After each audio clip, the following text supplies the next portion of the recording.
There are too many women being held back from having their maximum impact in their career because they perceive that they have a lack of confidence. It is one of the things that frustrates me the most because have everything that we need to have our biggest impact.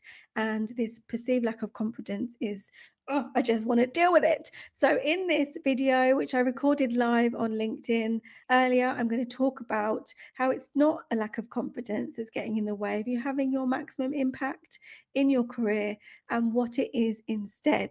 I'm going to be talking about some of the ways that we get stuck and why that happens, and also what you can do about it. My big bold statement to start this off, as ever: a lack of confidence isn't the thing that is getting in the way of you having impact in your career or having a career that feels meaningful to you.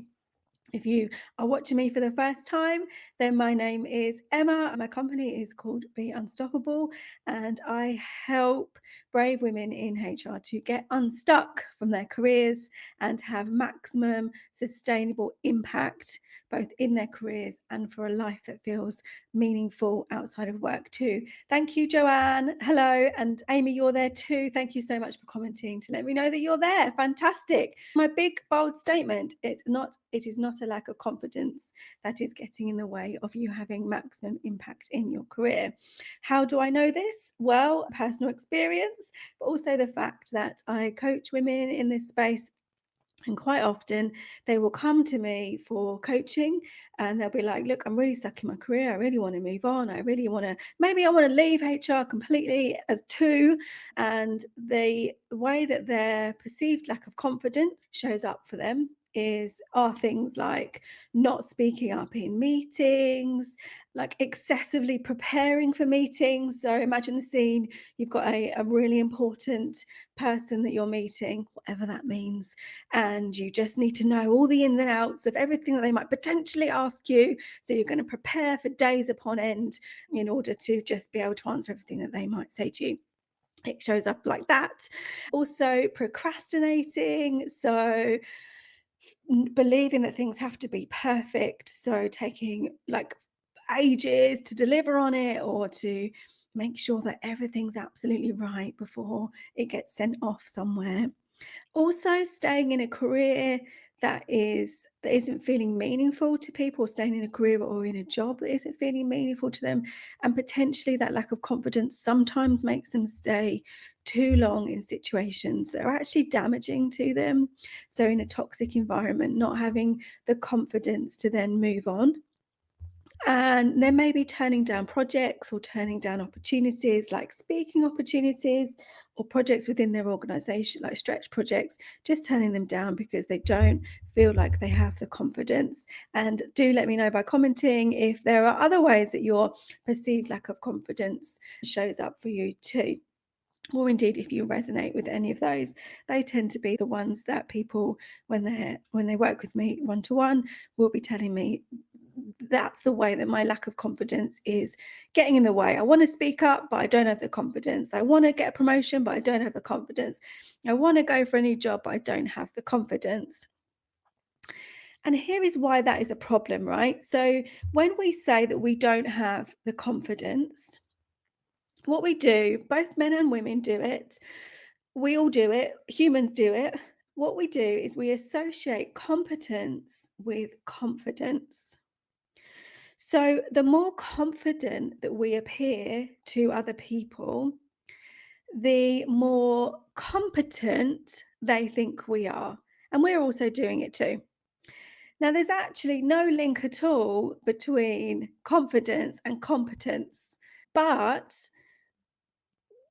what that means for us, particularly as women, is that we tread a fine line as women because we're told as women that we're not meant to be too confident. Don't be too confident. Don't like own your achievements. Don't talk about it. Don't brag, because if you do that, then you're going to come across as arrogant. And as women, we're not meant to be arrogant. We're meant to appease people and be really welcoming and really warm. That's the gender stereotype that exists for us as women. So we tread a really fine line of this thing that goes on with us as humans, saying to appear competent, you need to be confident. As women, we are treading the line of, but don't be too confident because then you're going to be disliked because you're a woman and that doesn't stand up to your gender norms. I've spoken to several women this week who have been like, oh, I'm not someone to talk about my achievements. I really don't want to come across as this person who's really arrogant. I really don't want to, oh, I could never do that. I'm not going to talk about my achievements. That's so icky.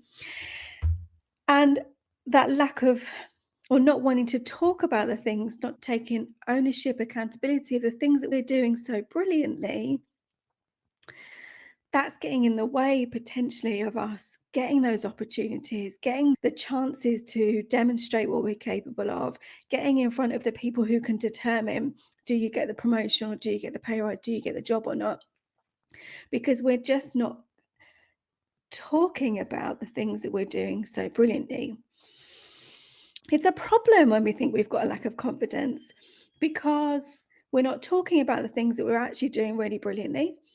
And as a result, people are less likely to think that we're competent. So, what is confidence anyway? So, confidence for me in my world, the definition that I really love is confidence is the willingness to try with the faith that you'll be okay, whatever the outcome. I'll say it one more time. Confidence is the willingness to try with the faith that you'll be okay, whatever the outcome. Now, where we tend to get stuck the most is the whatever the outcome part of that definition. So I see people who are willing to say the difficult thing, to try really hard, to push themselves out there. If we reflected, you are constantly pushing yourself out of your comfort zone. I know that you are. When it gets really difficult, actually, is when there is an outcome that's associated with us as a person or who we identify as or who we believe ourselves to be.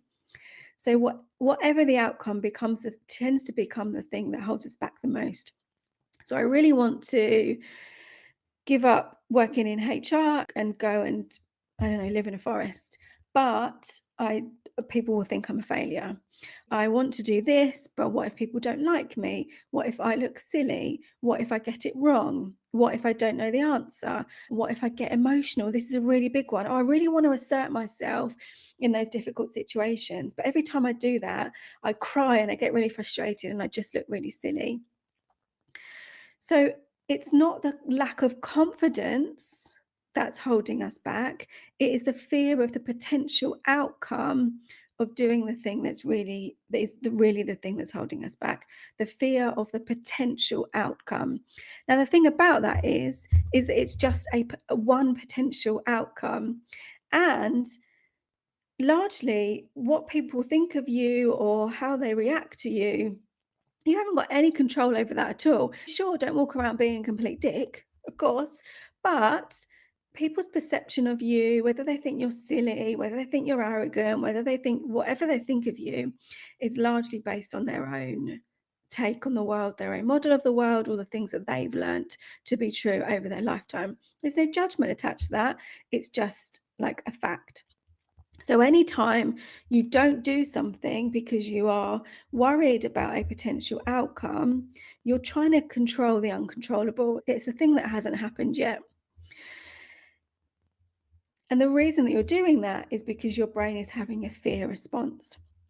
So, your brain is trying to keep you safe because it's going, oh my goodness, here she is trying to do something that's out of the norm. This is very uncomfortable for me. This is all happening in your brain. And it's going to put the brakes on. It's going to try and maintain the status quo and keep you alive. Because your brain's, I just want to keep this person alive. This is really important that we're alive, of course. But your brain doesn't know that, like, asking for the pay rise, going for a promotion, doing a speaking gig is unlikely to result in your death. It just doesn't know that. It's having the same primitive fear response that it would have done back when we actually potentially could die from the things that we were doing. It's not the lack of confidence that's holding you back. It's the fear of the potential outcome of doing the thing that you really want to do. So if fear is really the thing and that's really the issue, then what do we do about it? Now, the thing that I'm going to suggest is that you just do it. which is really hard because you've got all that stuff going on. I regard myself to be naively optimistic. I have an approach of saying yes and then working out how to do it afterwards because I know now I've done it enough. I've put myself out of my comfort zone enough to know that generally I'm going to be okay, whatever the outcome. Whether I put on the HR Big Meet, the QR code in the corner, the event that I run year one, because I was like, how hard can it be to get people in a room? Completely naive about what was involved, but optimistic about my potential to make it a success. And that's the faith that you're going to be okay. There is faith needed that you have the resources, the competence, the capability to do the thing that you most want to do. And you have that because you are a resourceful, powerful woman who can do stuff that she puts her mind to. You are doing that all the time. I know you are. And I know that you're doing it on behalf of other people. The challenge is for you to then start doing it for yourself. So when it's high stakes, knowing that you're still going to be okay. It seems somewhat flippant of me to say just do the thing, because some of the things you might want to be doing are, yeah, I do want to leave my job. I do want to leave my career. I want to do something really radical. I'm not suggesting just go and do the thing, just quit without any thought behind it, for example. But to know that if that is a decision that you make, that you're going to be okay, whatever the outcome is of that. And that requires some planning, it requires some thought, it requires you putting in place the systems and the structures to make sure that you are okay. You can do it. You're resourceful, you're doing this all the time. So, the trick with confidence is to work out what the fear really is, and then to know that you're having a fear response. So, the things that are going on in your brain around, I'm not capable, what will people think, am I good enough, all of that stuff is a really unhelpful fear response that your brain is having. And to know that you are resourced, you can do it, you've overcome difficult things, you can do more difficult things in the future. Teach yourself that you're going to be okay outside of your comfort zone. Let your brain know that you've got this, that you can do this. Each time you do something and then you're okay, your brain's, oh, maybe this isn't such a big deal. I can carry on doing more things that feel a little bit challenging to me. And learn from what went well for you. Learn from the things that were successes. Allow yourself the time and the space and the freedom to celebrate that, but also learn from the failures without internalizing them. So sometimes we try stuff, say, I'm going to try speaking at an event. And then afterwards, you're like, oh, I went red and I stuttered and I shook and I was really nervous, all of that kind of stuff. You could internalize all of that and never speak again. The trick is to know, okay, that was where I'm at. And I noticed I didn't like that about how I came across. And therefore, next time I'm gonna deploy some breathing techniques before I go out on stage so that I can calm my system down and know that I'm okay. Your perceived failure isn't a reason to then not ever do that thing again. It's something to learn from and to grow from. And it's absolutely necessary if you're going to continue to grow and to push forward. Your brain is going to try and keep you comfortable, and it's going to do that by telling you that you're not capable, by telling you you can't do it, by telling you that people will think you're silly. None of that is true. None of that's true. The reason I hesitated was because, yes, some people might think you're silly. I went on stage last year and I had the event again, event, and I had a big rainbow headdress on. Some people would have thought I was an absolute idiot. Literally don't care. I don't care because they're not comfortable with me wearing a big headdress. What's that got to do with me? Absolutely nothing. It's about being able to distance yourself from other people's models of the world and to know that whatever you think they think of you is entirely their creation. A lack of confidence isn't really the thing holding you back. Fear is. And if you can understand what that fear is and push through it anyway, then you're going to be able to have the impact that you really want to in your career. How do you push through anyway? You give it a go, you take small steps, you learn from them, as I've said, and you try and manage the self talk.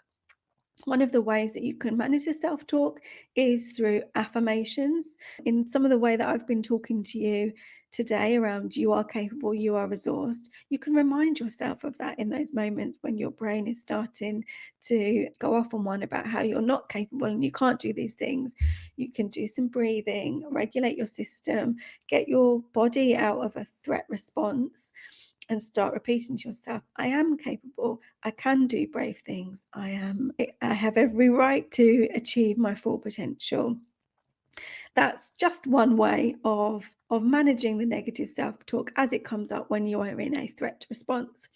So to help you with that, I have created a free resource, which I'm going to link down below here. You'll see that underneath this video. You can get that and it will give you some suggested affirmations and also some ideas on how to use them as well in those moments when you need it. So please do grab that, use it, go and be unstoppable. If you want some extra support with it, then for the first time ever, I'm opening up my diary to a free kind of confidence boost session, 30 minutes with me to identify the thing that's holding you back the most currently and to give you a 3-step action plan to get unstuck, because that's what it's all about.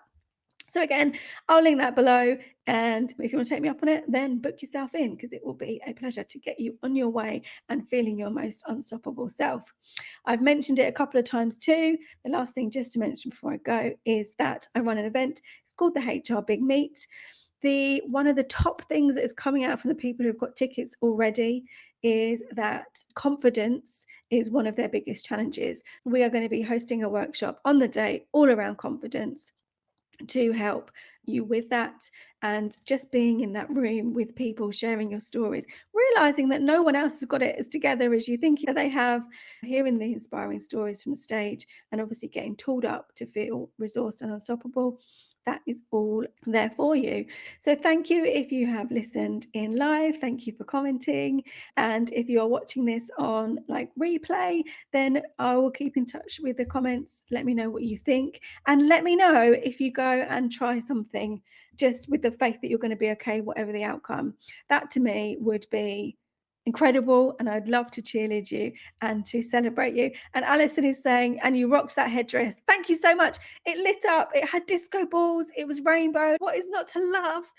Some people wouldn't have loved it. Oh, I did. So I'll see you all again really soon. Take care. Bye.